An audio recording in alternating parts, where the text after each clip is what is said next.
नमस्कार, सत श्री अकाल, जय हिंद। Welcome to insightful knowledge. मैं हूं कमांडर संदीप धवन। बहुत समय से मैं आप लोगों के साथ बातचीत करता रहा हूं और उसका टॉपिक रहा है रिंग ऑफ क्राइसिस जोन्स। इसके ऊपर मैंने बहुत सारे आर्टिकल्स भी लिखे हैं और कई यूट्यूब पॉडकास्ट भी किए हैं, वीडियोस भी बनाए हैं। बेसिकली अगर आप किसी भी देश को अगर गिराना चाहते हैं तो उसके चारों तरफ, मतलब कोई बड़ी शक्ति अगर है तो उसके चारों तरफ आप क्राइसिस जोन्स जो हैं वो तैयार करने शुरू कर दीजिए। और इसका ओरिजिन हुआ था, जो मैंने आपके साथ बातचीत की थी पहले, वो था भारत।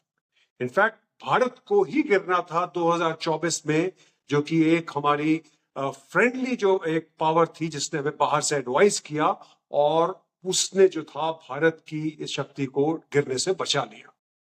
अदरवाइज आप अगर गौर करें तो भारत के चारों तरफ, चाहे वो श्रीलंका हो, चाहे वो बांग्लादेश हो, नेपाल, पाकिस्तान, अफगानिस्तान और म्यांमार, सब जगह आग ही आग लगी हुई है, या मतलब कह लीजिए कि क्राइसिस जोन्स बने हुए हैं। लेकिन एक बड़ा एक फेरबदल आया जो कि हमने देखा, जो हुआ यूएसए के जो प्रेसिडेंट है ट्रंप, वो जब यहाँ पे पावर में आए तो एक बहुत बड़ा चेंज देखने को मिला। हम लोग सब बहुत हैरान भी हुए, नाराज भी हुए, गुस्सा भी हुए कि ऐसा कैसे हो गया, क्योंकि भारत की तरफ से यूएसए ने एकदम से जो था कह लीजिए एक पलटी मार ली, एक गुलाटी मार ली और पाकिस्तान की तरफ चल गया।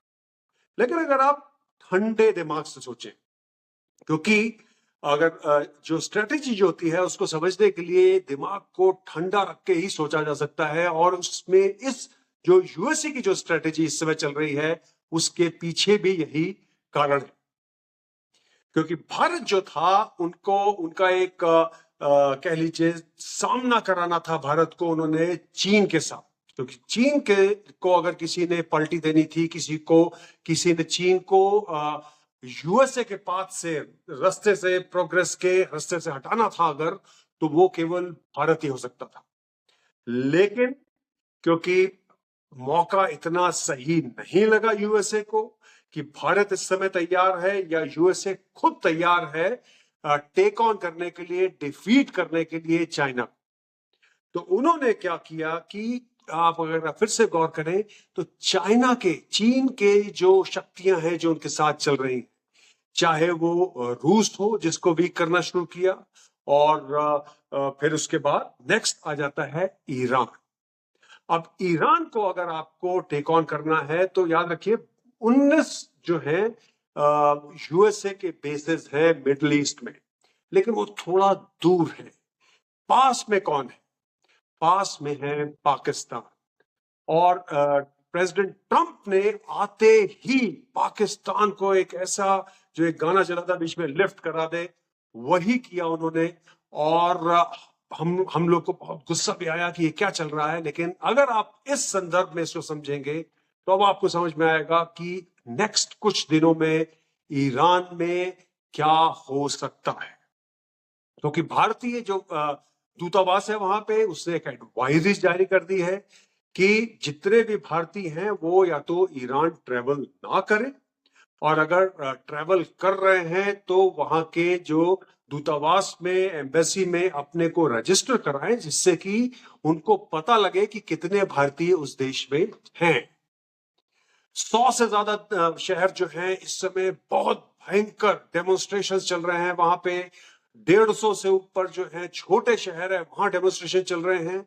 26 से ऊपर जो उनके प्रोविंस हैं वहां पे इस समय तहस नहस मच रखा है। लेकिन इसके पीछे कारण भी, और कारण अभी का नहीं है, क्योंकि इसको काफी देर से यूएसए और वेस्टर्न शक्तियां जो हैं उसको क्रिएट कर रही। 52%, 52% से ऊपर जो है इन्फ्लेशन चल रहा है वहां पे। एक यूएस डॉलर में आप 1.42 मिलियन रियाल ले सकते हैं। वहां पे पानी की शॉर्टेज है, वहां पे अनएम्प्लॉयमेंट है, वहां पे हिजाब के अगेंस्ट प्रोटेस्ट चल रहे हैं, वहां पे फ्री स्पीच के लिए प्रोटेस्ट चल रहे हैं। 35 से ऊपर लोग मारे जा चुके हैं, 1200 लोग जो हैं डिटेन हो चुके हैं। तो एक तरह से पूरा जो एक शहर है, पूरा एक प्रोविंस है और पूरा एक कंट्री जो है ये बिल्कुल बॉइलिंग पॉइंट पे पहुंच चुका है। तो क्या चल रहा है, इसके पीछे क्या हिस्ट्री है, आगे क्या होने वाला है, इसके बारे में हम जानेंगे। आज हमारे साथ जुड़े हुए हैं ब्रिगेडियर आशीष पोपली, और उनसे हम जानेंगे कि क्या चल रहा है, हिस्ट्री बताइए और अभी क्या स्थिति है। तो welcome back to insightful knowledge Ashish. बताइए हमें कि क्या है ये, क्या माजरा क्या है ये। ओके संदीप, आपने अपने इंट्रोडक्शन में 2-3 बड़े क्यू पॉइंट्स ले लिए जो शायद मुझे बोलने थे, पर चलो।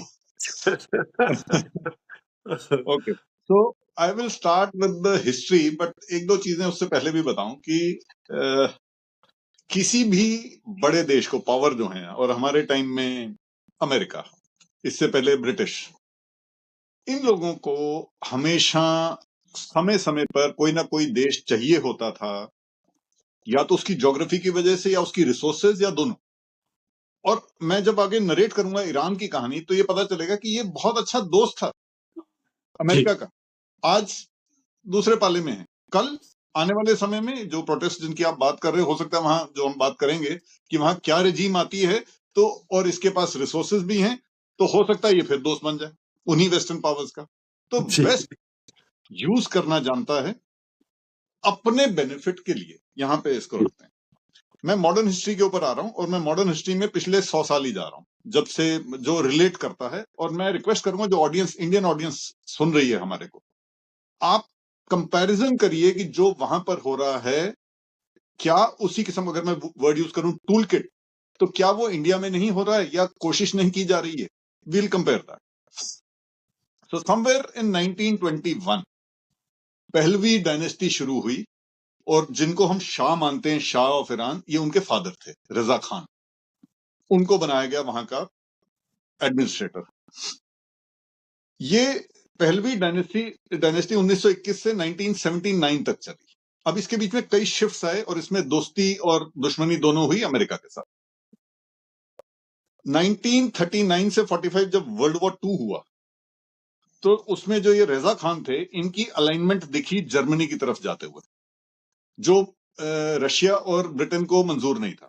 तो इन दोनों ने ईरान को इन्वेड किया, और जो सिटिंग शाह था रजा खान, उसको हटा दिया। 1941 में उसके बेटे को, जो थोड़ा पढ़ा लिखा ज्यादा था, वेस्टर्न कल्चर वाला था, उसको बनाया, जिसको हम अपनी लाइफ में जानते हैं शाह ऑफ ईरान। और उनके नीचे मॉडर्नाइजेशन शुरू हुई, पैसा आया ऑयल की वजह से, और जो वुमेन एम्पावरमेंट इत्यादि थी वो देखने को मिली, जो ईरान हम अपनी लाइफ में सुनते हैं कि वहां बड़ा मॉडर्न सोसाइटी थी। तो वो शाह के उस टाइम की बात है, सेकेंड वर्ल्ड वॉर और उसके बाद की। शाह के नीचे एक प्राइम मिनिस्टर थे, प्राइम मिनिस्टर मुसद्दिक। उसने 1951 में यह ऐलान किया कि जो ऑयल है, जिसकी जरूरत थी वर्ल्ड वॉर टू के दौरान वेस्टर्न नेशंस को, उसको हम नेशनलाइज कर देंगे। तो नेशनलाइज करते ही अभी सांप सूंघ गया वेस्टर्न कंट्रीज को कि ये तो फिर तेल हमें नहीं मिलेगा। सो उसको इन्होंने डिपोज कर दिया, हटा दिया। एक कू हुई, और 1953 में प्राइम मिनिस्टर को ही हटा दिया गया, और शाह को फुल पावर दे दी। जो प्राइम मिनिस्टर की पावर थी वो भी शाह के पास आ गई। So now he became totally authoritarian. इन्होंने 1954 में एक मीटिंग करी, कंसोर्टियम एग्रीमेंट, नाम ही कंसोर्टियम है, मतलब क्या ही बोलूं, they couldn't have been more discreet. इसमें 10 ऑयल कंपनीज थी, 5 ब्रिटेन यूएस की, 2 ब्रिटेन की, 2 डच, एक फ्रेंच, इस तरह के 10 जो बड़ी कंपनीज हैं, ऑयल कंपनीज। उनका एक कंसोर्टियम बनाया और बोला कि ये 10 चलाएंगी आपका तेल, और जो प्रॉफिट होगा उसका 50% हम ईरान को दे देंगे। तो Shah is very happy, 50% profit, lot of money. उस पैसे को, अब ये नोट करो, यही टूल किट है। आपने पैसा दिया, चाहे वो अफ्रीकन कंट्रीज हो, ईरान हो, कोई भी हो, पैसा दिया, लेकिन उस पैसे को वापस लेना ये जानते हैं। तब जी तक वर्ल्ड वॉर टू खत्म हो गई थी।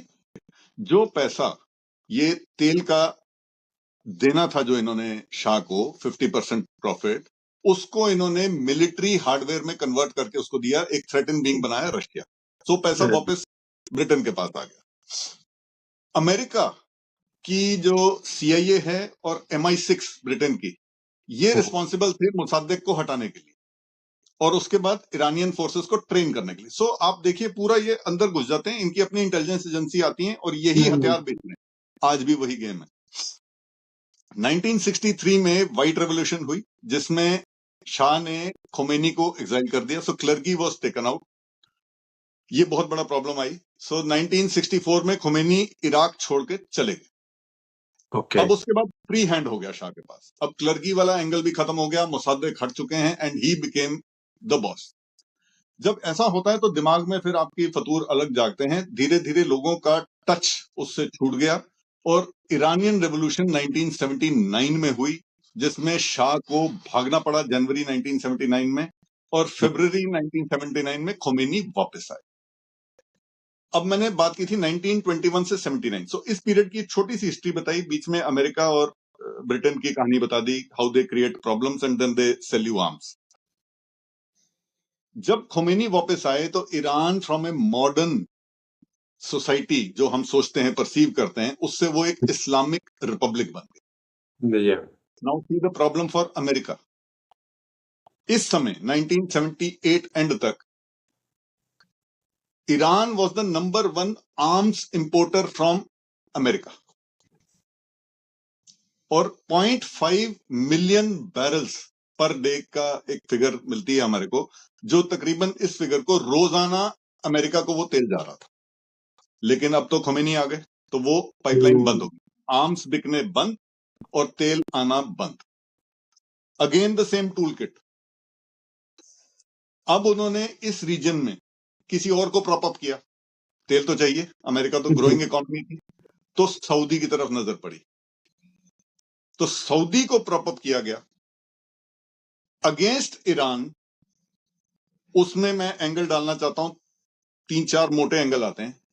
इस समय तक वर्ल्ड में शिया सुन्नी की कोई खास कोई शिज्म जिसको कहते हैं वो नहीं था, नहीं ये क्रिएट हुआ यहां से जब खोमेनी ईरान में वापस आए और उनको हार्डलाइनर अप्रोच हुई। Iran, we must understand, people should understand, Iran और सऊदी एंटी हैं एक दूसरे के, इस्लाम ही एक कनेक्ट है उनका, किताब कुरान एक ही, लेकिन दोनों अलग अलग सेक्ट के हैं, एक शिया है एक सुन्नी है। ईरान इज शिया, वर्ल्ड में तकरीबन ओवरऑल 10-15% शिया है, बाकी 80-85% सुन्नी है, तो सुन्नी मेजॉरिटी है जी। जब अमेरिका ने सऊदी को प्रॉप अप किया तो शिया सुन्नी का एंगल जोड़ा गया, तो ये दोनों को दुश्मन दिखाया गया। अब तेल लेना शुरू हुए सऊदी से, हथियार बेचने शुरू हुए सऊदी को, तो अमेरिका का जो बैलेंस था as far as arms trade and oil दोनों मेंटेन हो गया।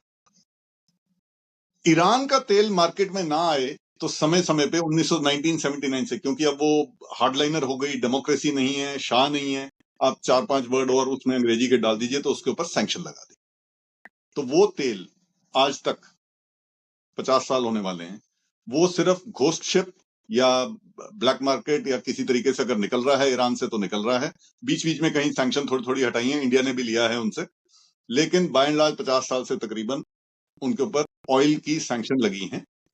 तो अभी आपने लाइक इशू बताया शिया सुन्नी, सऊदी अरेबिया के साथ, इजराइल के साथ क्या है इनका 36 का आंकड़ा क्यों है, क्या प्रॉब्लम क्या? ओके, तो एक पहले समझते हैं कि ईरानियन लैंडमास और अरेबिक पेनिनसुला, मैंने बताया एक ही कनेक्ट है इस्लाम का, लेकिन एक शिया है और एक सुन्नी है, इनकी लैंग्वेज अलग है, ज्यादातर लोग नहीं समझते हैं। अरेबिया में अरेबिक है, ईरान यूज करता है पर्शियन, ये डिस्टिंक्ट अलग लैंग्वेजेस हैं, इनके कल्चर अलग हैं, एथनिसिटी अलग है, एक आता है ज़ोरास्ट्रियनिज्म के लाइनेज से और दूसरा हिब्रू लाइनेज को लिंक करता है सऊदी वाला, तो ये दो अलग डिस्टिंक्ट कैटेगरीज हैं। इसमें सऊदी के पास मक्का और मदीना है, ये एक बहुत बड़ा रंजिश है ईरान की कि दोनों जो मेन साइट्स हैं जो प्रॉफेट मोहम्मद से जो लिंक्ड हैं वो दोनों सऊदी किंग उसको देख रेख करते हैं ईरान के पास, तो एक रंजिश का पॉइंट। शिया सुन्नी फैक्टर में ईरान ने एक क्रिएट किया कि सऊदी को वो कैसे दबा के रखे, तो एक वर्ड यूज होता है the Shia crescent. Crescent means एक कर्व, जैसे चंद्रमा जब क्वार्टर होता है या हाँ आधा होता है, क्रेसेंट, उसकी बात करते हैं। तो ये शिया क्रेसेंट क्या है? ईरान ने सैंक्शंस लगी हुई हैं, पैसे नहीं हैं, आपको अब किसी और को ट्रबल करना है तो आप वो फिर बेवकूफी की हरकतें करते हो, तो आपने प्रॉक्सीज बनाई। आपने सबसे पहले क्रिएट किया हिजबुल्लाह, जो लेबनान में बैठ गया, लेबनान और सीरिया में। वो किंग असाद, जो अब नहीं है वहां के किंग, लेकिन अभी तक थे, पिछले 2 साल पहले थे, उसकी फैमिली की सपोर्ट से सीरिया में थे और लेबनान की सपोर्ट से लेबनान में थे, हिजबुल्लाह। एक उन्होंने क्रिएट किया हमास। नाउ हमास, सरप्राइजिंगली हम कहते हैं शिया सुन्नी का डिवाइड है, लेकिन हमास है सुन्नी। सुन्नी होने के बावजूद उनकी सऊदी से नहीं बनती, जो सुन्नी है, लेकिन ईरान जो शिया है उनसे बनती है, क्योंकि आइडियोलॉजिकली मैच हो रहे हैं for a purpose called Iran Israel, which you have just said, कि इजराइल को ट्रबल करना है, तो गाजा के अंदर हमास आ गए। नीचे की तरफ अगर आप मैप देखें इनका, तो सऊदी पेनिनसुला में ओमान को छोड़ देते हैं, यूएई ओमान को छोड़ते हैं, तो यमन नाम का एक देश है। तो यमन में इन्होंने एक और, ये सब आयरॉनिकली सब एच, अल्फाबेट एच से शुरू होते हैं, हिजबुल्लाह, हमास, और नीचे यमन में आगे हौथी। तो इन चीजों को अगर आप मैप में देखें, इसको अगर दिखाएं हम, तो ये एक शेप बन जाती है जो सऊदी अरेबिया को कवर करता है 3 साइड से, नॉर्थ, ईस्ट और साउथ से। हमास के साथ इनकी, अच्छा यहां एक क्लियर करते हैं, ये पैसे देते रहे हैं टिल लास्ट ईयर, एंड इतने जो आज प्रोटेस्ट हो रहे हैं जहां उनकी गरीबी की हालत में आ गए हैं, लेकिन ये लास्ट ईयर तक जो स्टेटेड फिगर्स आ रही हैं, अबाउट $700 मिलियन हिजबुल्लाह को जाते रहे हैं पर ईयर, और हमास को अबाउट 300 मिलियन। ये नेट पर ये फिगर्स आ रही हैं, किसी समय में ऊपर रही होंगी, नीचे रही होंगी। सो अबाउट $1 बिलियन आप दे रहे हैं हमास और हिजबुल्लाह को। इसके अलावा आप ड्रोन्स, रॉकेट्स, आर्म्स इत्यादि भी दे रहे हैं। आपने क्रिएट क्या किया है? ये क्रेसेंट किस लिए चाहिए? आप बहुत सारे चीजों को एड्रेस कर रहे हो। हमने बात की शिया सुन्नी, हमने बात की मक्का मदीना के ऊपर कंट्रोल, हमने बात की ये जो यमन में कर रहे हैं, तो ये एक लेवरेज क्रिएट कर लेते हैं अमेरिका के साथ भी, क्योंकि वहां पर स्ट्रेट ऑफ हॉर्मूज है, Red Sea, Strait of Hormuz. तो दुनिया का तकरीबन 20-22% ऑयल जो है और ट्रेडिंग उस छोटे से चैनल से है। आप वाकिफ हो उस चैनल से बहुत ज्यादा। तो उस छोटे चैनल पर अगर हौथी, जो पिछले 2-3 साल से ड्रामा कर रहे हैं और बॉम्बिंग होती है, शिप्स की होती हैं, अमेरिकन शिप्स की खासकर, तो उससे ये कि लेवरेज क्रिएट करते हैं ईरान वाले। ईरान के पास अगर हम नोट करें जो रिसोर्सेज हैं, और क्यों ईरान इतना इंपॉर्टेंट है सबके लिए, उनके पास दुनिया का आज वो 3rd लार्जेस्ट ऑयल प्रोड्यूसर है, मतलब नॉन कैपेबिलिटी है, उनके नॉन रिजर्व्स हैं। वेनेजुला नंबर 2 है, तो वहां तो अमेरिका आ गया है, और आपने अभी बोला ही था कि ईरान के ऊपर भी तैयारी हो सकती है। So this is the 3rd largest oil producer in the world. Non resources produce नहीं कर रहे हैं अभी। Capacity is about 4 million barrels per day. अभी निकाल रहे हैं अबाउट 1 मिलियन या उससे थोड़ा नजदीक, जो शैडो फ्लीट्स में जा रहा है। इनके पास गैस है, तकरीबन 17% वर्ल्ड के जो गैस रिजर्व्स हैं वो ईरान में। सो रिसोर्स रिच, लेकिन ट्रबल क्रिएटर, और 1979 तक आपका दोस्त। अब सडनली वो फेवर में नहीं है 50 साल से।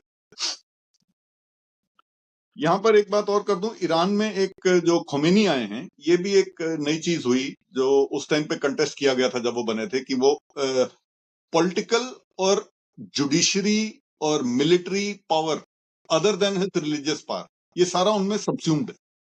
उनको एक वर्ड यूज करते हैं अपनी पर्शियन में, विलायत फकी, जिसका मतलब है सुप्रीम लीडर। हम ये वर्ड सुप्रीम बहुत यूज करते हैं खोमेनी के लिए। ओके, तो जो इनका एक टेंशन ये जो इसराइल के साथ चलता रहता है, इनफैक्ट पिछले दिनों जो इसराइल ने और यूएसए ने वहां पे अटैक्स भी किए थे इनकी न्यूक्लियर फैसिलिटीज पे, तो वो न्यूक्लियर जो इनका प्रोग्राम है उसकी क्या प्रोग्रेस है, और उनको क्यों चाहिए? जिस तरह से आपने बताया कि इतनी गरीबी है, डिस्पैरिटी है, और वहां पे खाने पीने के लाले पड़े हुए हैं। इनफैक्ट 72% जो फूड इन्फ्लेशन है वो 72% चला गया है। तो इतनी बुरी हालत है, तो उनको न्यूक्लियर का क्या एक पड़ गया, जब उनके साथ अच्छा काफी एक पैक्ट भी हो गया था यूएसए के साथ, फिर क्या हाँ, ओबामा के कर टाइम। इसके बारे में कुछ बताएं।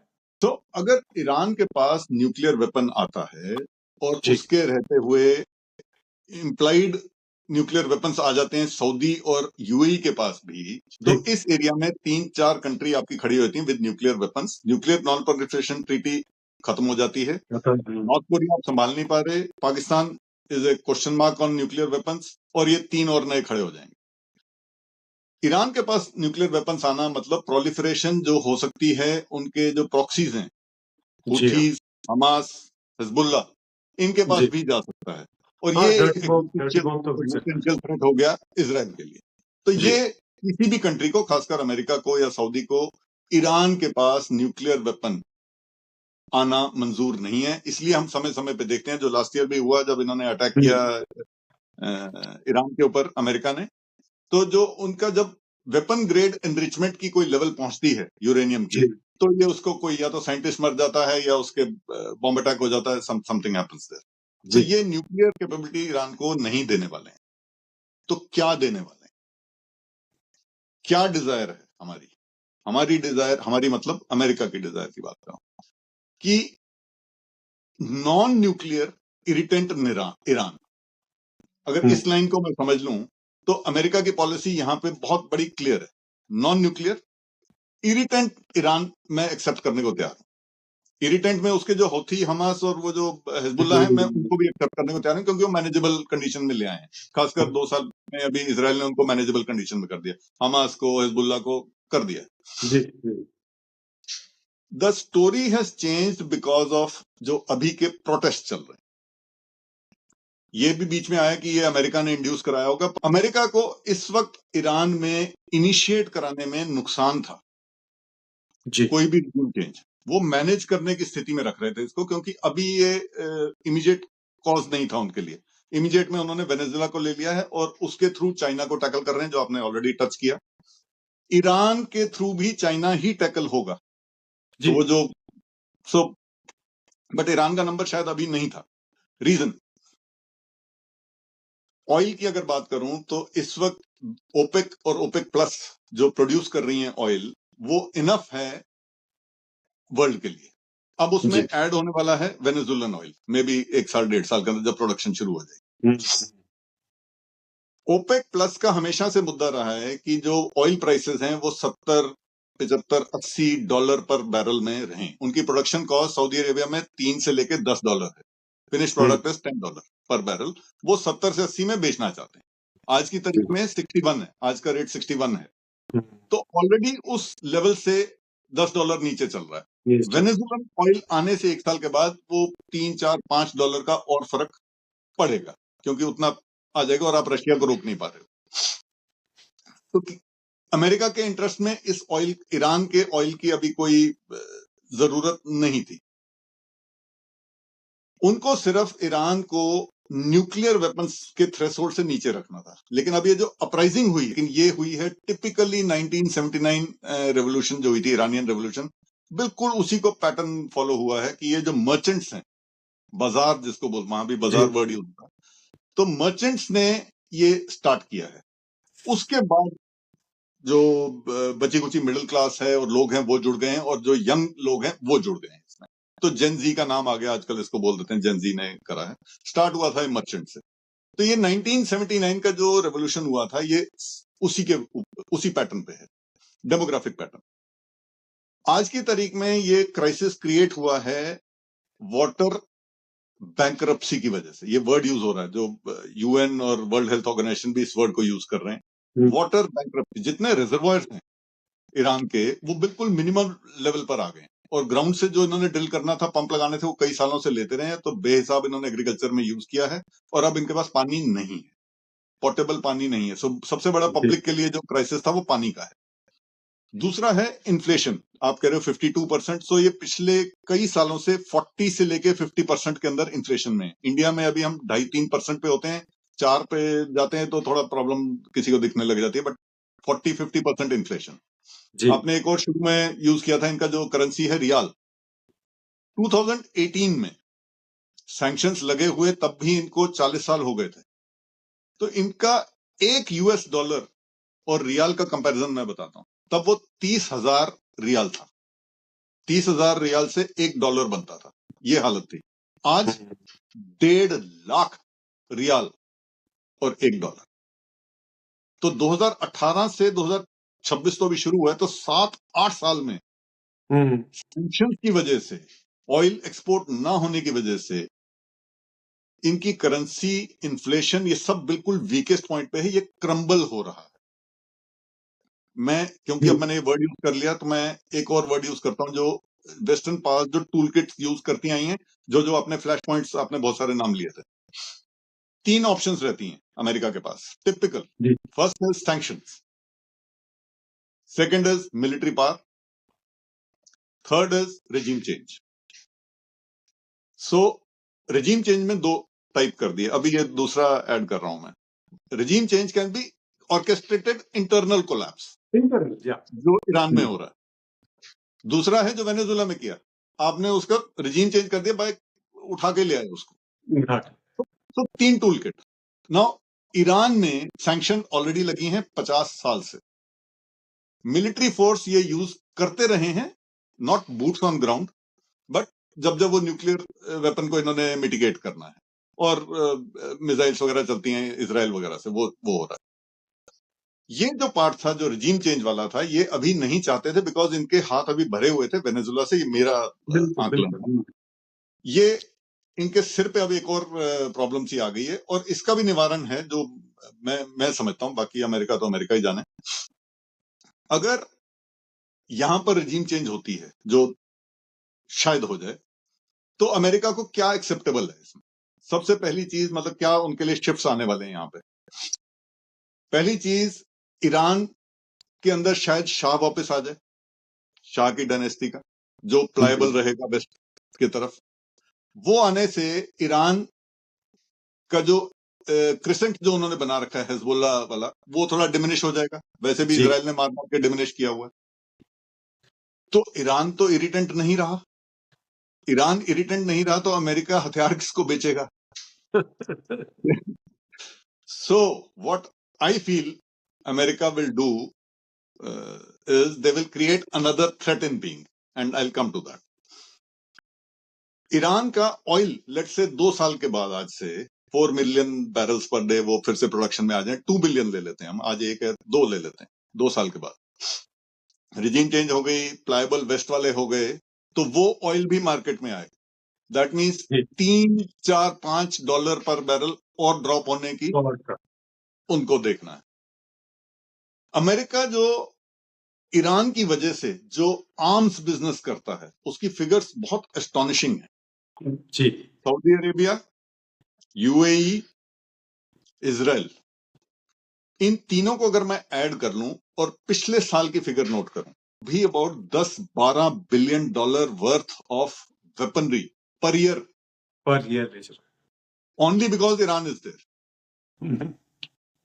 तो अगर ईरान का इरिटेंट खत्म हुआ या डिमिनिश हुआ, तो अमेरिका उसको थोड़ा बहुत इरिटेंट तो बना के रखेगा। ये हिजबुल्लाह, हमास वगैरह पूरे कभी खत्म नहीं होंगे, वी ऑल नो इंसर्जेंसीज कभी खत्म नहीं होती, टेररिस्ट पूरे खत्म नहीं हो जाते, वो ऑफशूट्स निकलती रहेंगी, तो वो थ्रेट हमेशा रहेगा।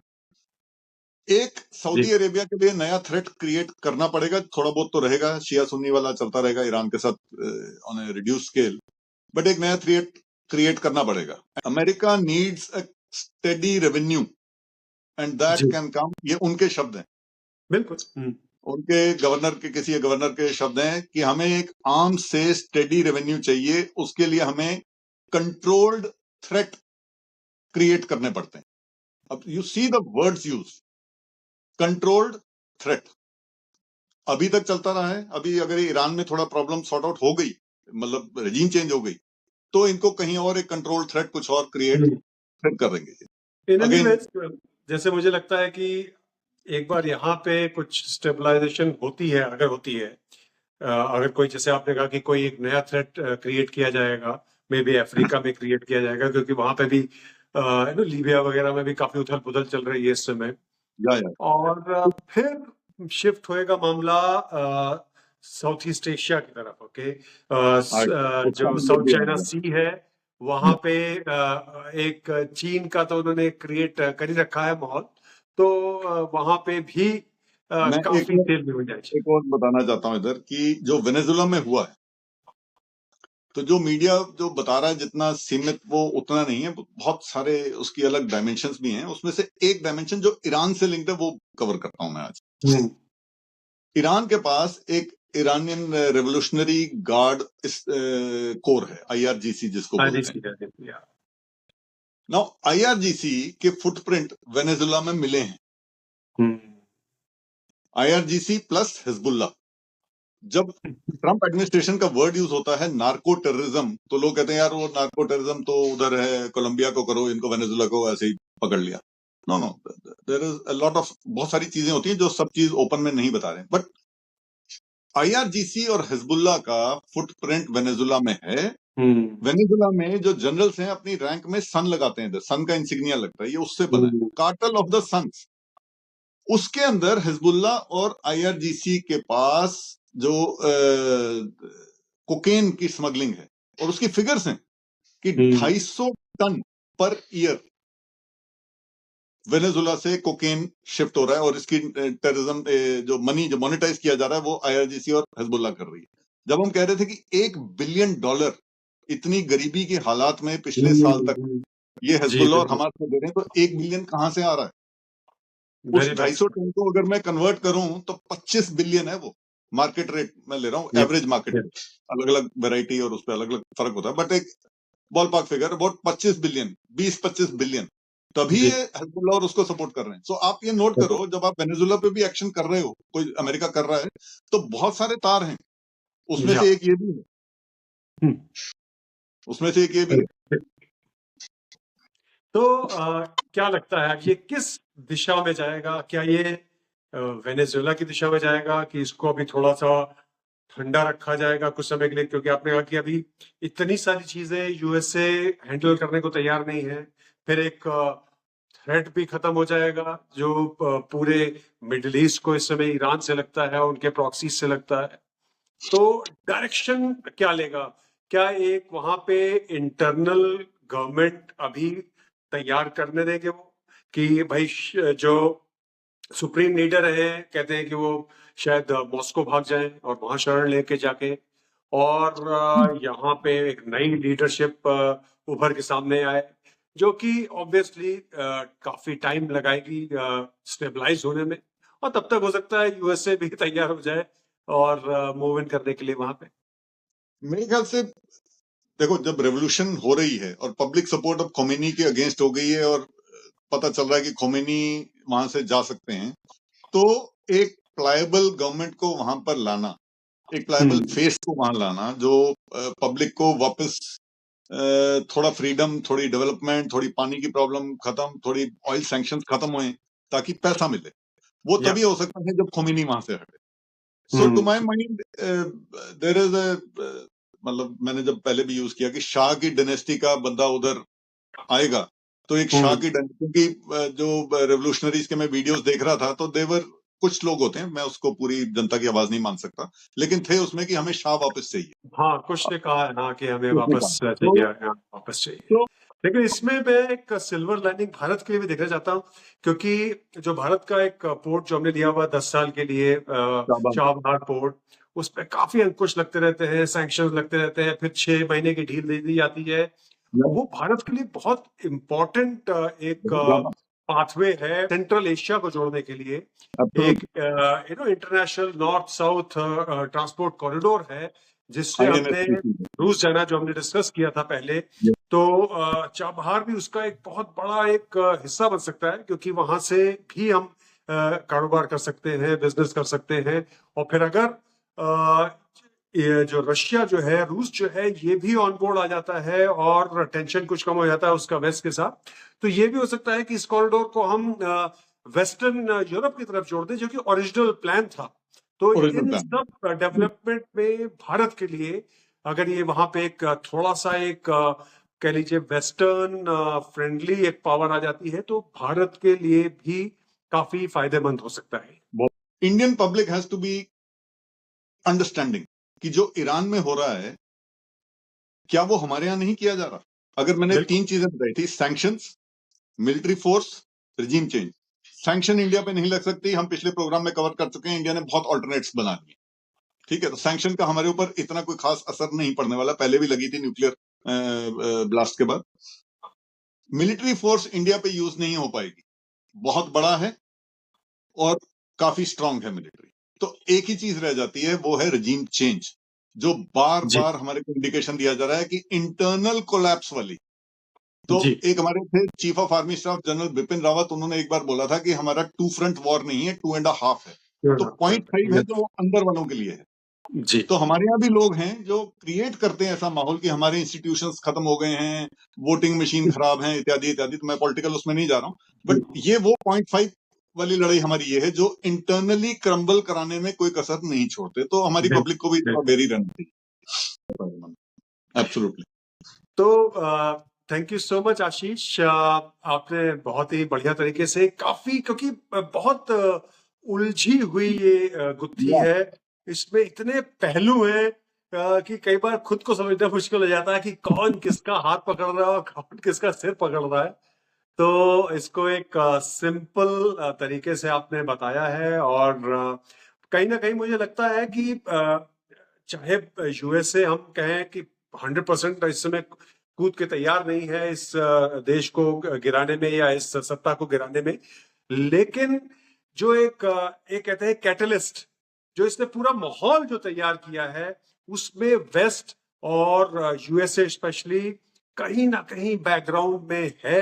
चाहे वो सैंक्शन के थ्रू, चाहे वो जो इन्फ्लेशन का एक माहौल तैयार किया गया, चाहे वो ऑयल नहीं उनका बिक रहा है। आप जस्ट इमेजिन कि आपके पास ऑयल है जो पूरा जो सेम वेनेजुएला में जो उन्होंने तैयार किया माहौल, बिल्कुल वो यहाँ की थोड़ा सा, हाँ मे बी, या तो थोड़ा सा और सिचुएशन को खराब होने देंगे कि उसके बाद एक सेवियर बन के और एक मसीहा बन के आप सामने आए और कहें कि भाई हम आपके देश को अब बचाते हैं और आगे लेके जाते हैं, जिस तरह से वो वेनेजुएला के लिए कह रहे हैं कि हमने आपको देखो किस तरह से आपके देश को बचाया, आपको हमने स्वतंत्रता दिलाई। वेनेजुएला, ईरान, ये सब चाइना फोकस्ड ही कहानी है।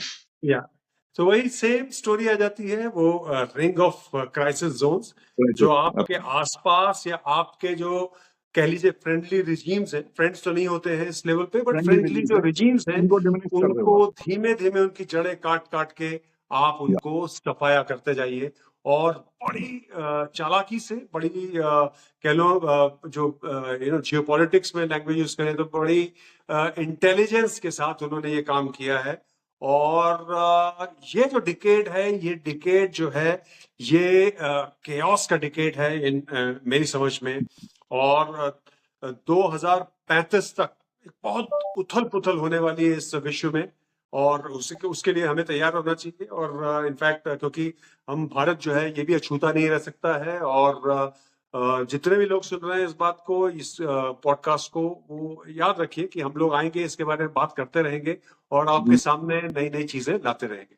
अच्छा, थैंक यू सो मच आशीष जुड़ने के लिए हमारे साथ, और सब इतनी बढ़िया बातें बताने के लिए। जुड़ते रहेंगे और बातचीत करते रहेंगे। तो प्लीज इस पॉडकास्ट को लाइक करिए, शेयर करिए, हमें बताइए और कैसे टॉपिक जो है जिस पे हम बात कर सकते हैं, और हम मिलते रहेंगे। तो नमस्कार, सत श्री अकाल, जय Hind, thank you so much.